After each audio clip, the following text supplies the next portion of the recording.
Next question है 2.11।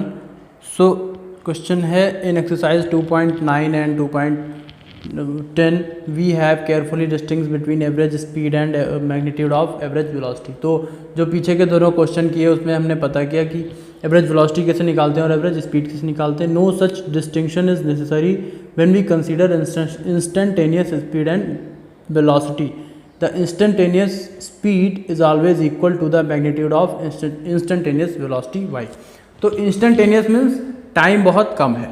तो देखिए जैसे ये कोई कार या कोई पर्सन जा रहा है इस रास्ते पे A to B, इंस्टेंटेनियस क्या होता है, टाइम बहुत कम लगा। अदरवाइज जो वेलोसिटी होती है, एवरेज वेलोसिटी,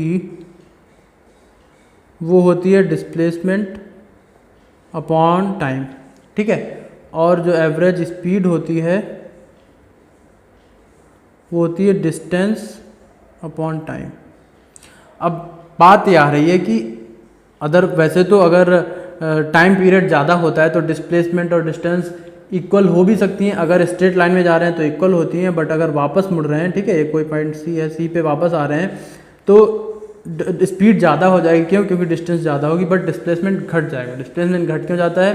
क्योंकि जब रिवर्स डायरेक्शन में आते हैं तो वो डिस्टेंस माइनस हो जाती है, ठीक है।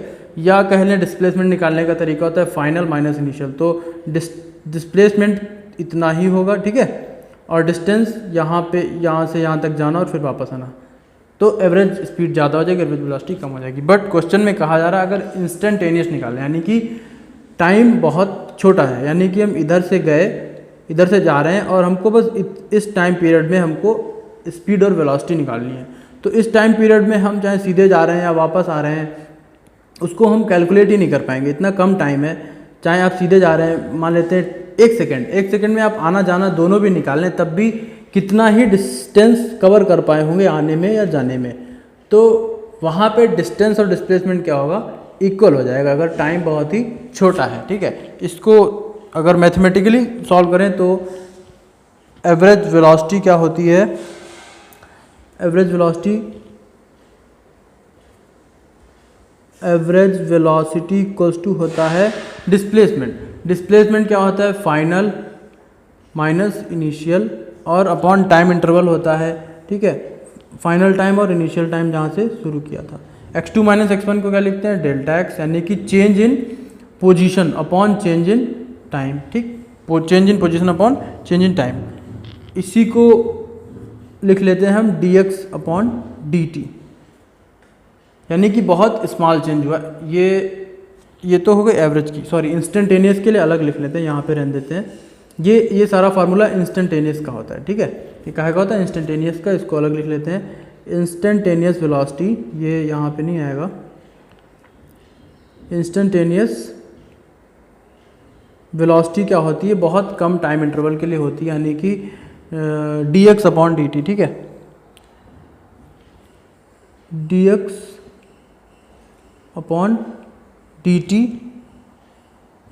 और यहाँ पे लिमिट क्या होगी,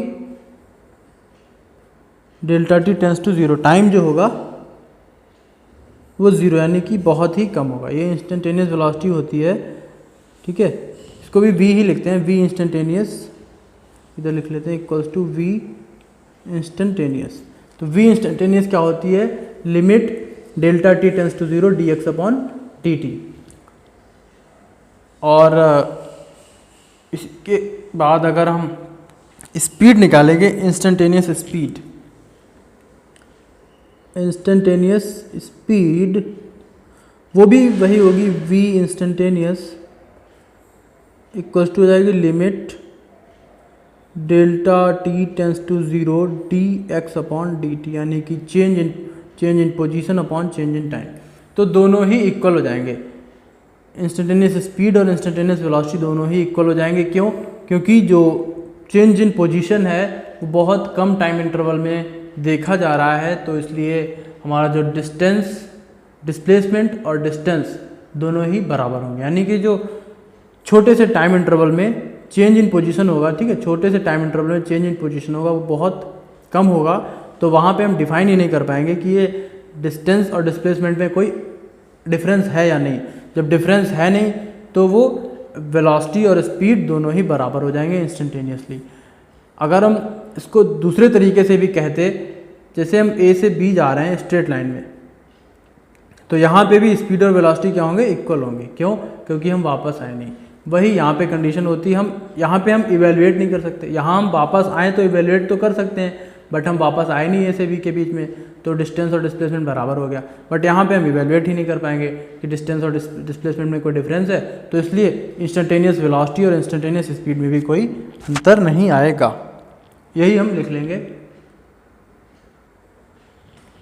तो इसको लिख लेंगे the time interval D T is very small, so it is assumed that, ऐसा एज्यूम कर लेते हैं, particle will not change its direction. तो पार्टिकल अपनी डायरेक्शन चेंज नहीं कर रहा। हेंस मैग्नीट्यूड ऑफ डिस्प्लेसमेंट, तो जो हमारा डिस्प्लेसमेंट है, ठीक है, is equal to the path length in that interval. उसने कितना पाथ कवर किया पार्टिकल ने, वो उस डिस्प्लेसमेंट के इक्वल होगा। जैसे यहाँ पे हम बता देंगे ये ए बी का इसका डिस्प्लेसमेंट भी ए बी है और ये पाथ लेंथ भी ए बी है। सेम हम यहाँ पे बता देंगे, सेम टाइम इंटरवल बहुत कम है तो इसका डिस्प्लेसमेंट भी इतना ही होगा और पाथ लेंथ इस टाइम इंटरवल में जो पाथ लेंथ है वो भी सेम होगी।